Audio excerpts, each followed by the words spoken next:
حضرت موسیٰ علیہ السلام کا واقعہ یاد کیجئے.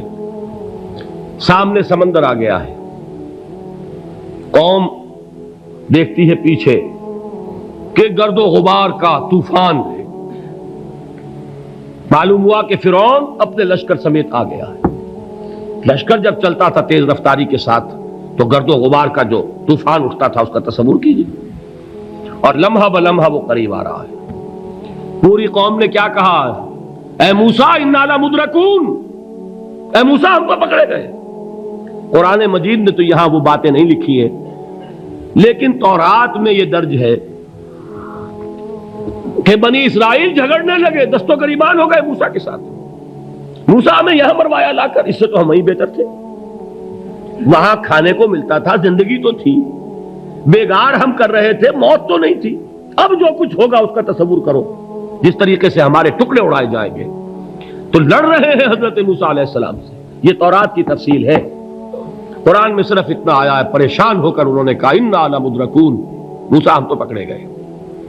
اس وقت موسیٰ کا جواب کیا ہے؟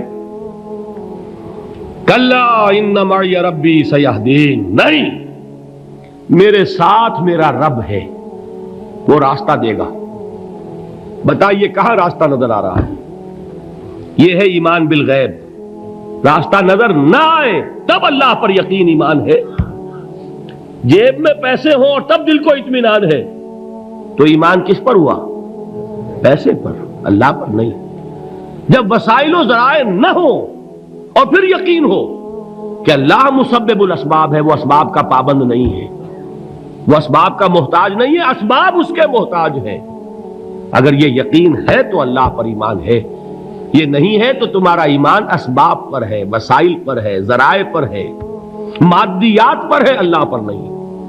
اس وقت کہاں راستہ تھا؟ کوئی راستہ تھا؟ سمندر ہے اور ادھر سے لشکر آ گیا ہے. کلا ان معی ربی سیہدین. اب دیکھیے ایمان کہہ دینا آسان ہے، ہوا معکم اینما کنتم، جہاں کہیں بھی تم ہوتے ہو اللہ تمہارے ساتھ ہوتا ہے. لیکن اس کا یقین قائم ہو جائے تو زمین و آسمان کا فرق واقع ہو جائے.